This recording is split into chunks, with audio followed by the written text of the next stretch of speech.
κάναμε την αποκατάστασή μας μετά το παιχνίδι της Καλαμαριάς σε κλειστό γυμναστήριο. Να φανταστείτε ότι ακόμα και στην προπόνηση Πέμπτης η ομάδα δεν μπόρεσε να προπονηθεί κανονικά. Αναγκαστικά λοιπόν ξαναπήγαμε σε κλειστό γυμναστήριο. Όπως καταλαβαίνετε, δεν είναι καλύτερες συνθήκες για να προετοιμαστεί μια ομάδα για ένα τόσο σημαντικό παιχνίδι. Νομίζω ότι ήταν ένας λόγος ο οποίος ίσως έπαιξε ρόλο στο ξεκίνημα του παιχνιδιού. Θα πρέπει όμως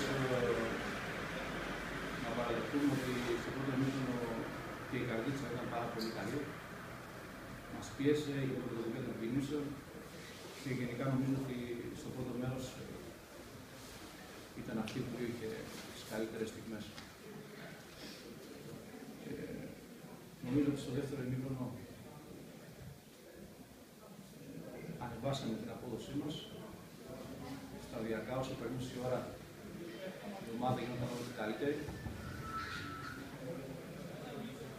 Νομίζω ότι είχαμε 3-4 ευκαιρίες για γκολ. Δυστυχώς δεν καταφέραμε να τις μεταφερώσουμε σε τέρματα, οπότε μείναμε στην ισοπαλία.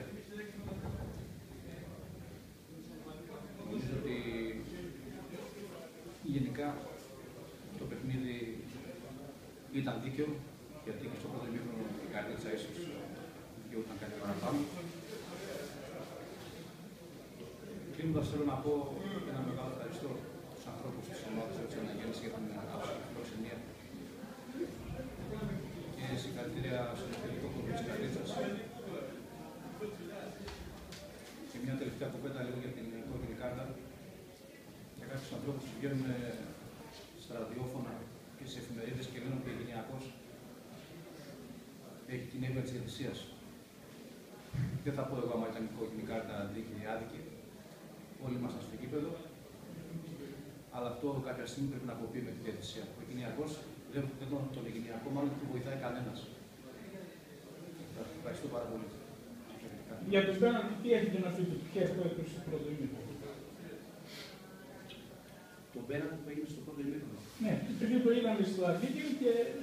Με την πλάτη γυρισμένη ο γονιτικό μας, έτσι. Εγώ θεωρώ ότι δεν ήταν παθμός.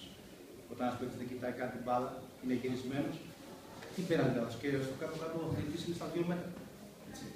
Από εκεί και πέρα. Άλλη ερώτηση. Θεωρείτε ότι το τελικό αποτέλεσμα εξυπηρετεί τις ομάδες, κάποιες τις δύο ομάδες? Περισσότερο βέβαια τον Αιγυπτιακό. Κοιτάξτε, εμείς θέλαμε να έρθουμε εδώ να κερδίσουμε και να μπορέσουμε να κάνουμε ένα μεγάλο βήμα για να δούμε στην τεράστια. Δεν θεωρώ το αποτέλεσμα κακό, γιατί όταν δεν μπορείς να κερδίσεις ένα παιχνίδι, δεν το χάνεις κιόλα. Θεωρώ θετικό αποτέλεσμα για μας και νομίζω ότι και αν και την άλλη εβδομάδα κάνουμε μια ανάλογη εμφάνιση όπως το ημίχρονο, θα τα καταφέρουμε.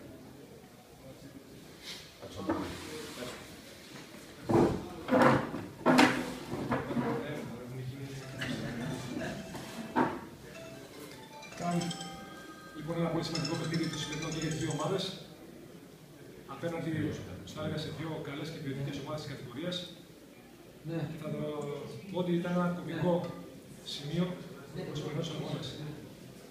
Θέλω να δώσω καταρχήν συγχαρητήρια σε όλα τα παιδιά που αγωνίστηκαν σήμερα σε ένα βαρύ αγωνιστικό χώρο, μέσα σε αθλητικά πλαίσια παρά την κρίσιμότητα του παιχνιδιού. Και από εκεί και πέρα, όσον αφορά κατά αυτά τον αγώνα, θα πω ότι στο πρώτο ημίχρονο μπήκαμε πάρα πολύ καλά, με πάθος, με θέληση, γιατί αυτά επέβαλε ο αγωνιστικός χώρος. Και προηγηθήκαμε πάρα πολύ νωρίς και αυτό μας έδωσε μεγαλύτερη αυτοπεποίθηση στο να διαχειριστούμε το πρώτο ημίχρονο. Πιστεύω ότι στη φάση του Μπούρη θα μπορούσε να έχει κλειδώσει το παιχνίδι για μας, να γίνει το 2-0. Και από εκεί και πέρα πιστεύω ότι όπως πολύ εύκολα θα μπορούσαμε να κερδίσουμε σήμερα, έτσι εύκολα θα μπορούσαμε να χάσουμε με την εικόνα του δευτέρου ημίχρονου. Στο δεύτερο ημίχρονο, αν και μιλήσαμε με τα παιδιά στην ανάπαυλα, θεωρώ ότι χάσαμε ένα 20 λεπτό στις αρχές του δεύτερου ημίχρονου. Θα έλεγα μπήκαμε λίγο κάπως φοβισμένα που αυτό δεν επιτρέπεται. Και έχει σαν αποτέλεσμα ο Αιγυπτιακός να πατάει καλύτερα στον αγωνιστικό χώρο. Δημιούργησε, όπως είπε και ο συνάδελφος, 2-3 κλασικές ευκαιρίες.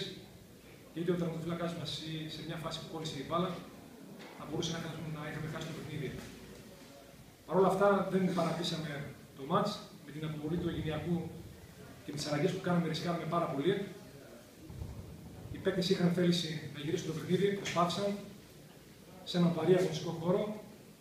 Τους αξίζουν πολλά συγχαρητήρια για τη σημερινή τους εμφάνιση. Δεν έχει τελειώσει κάτι, θεωρώ, και για εμάς αλλά και τον Αιγυπτιακό. Υπάρχουν άλλα 3 παιχνίδια, 3 τελικοί.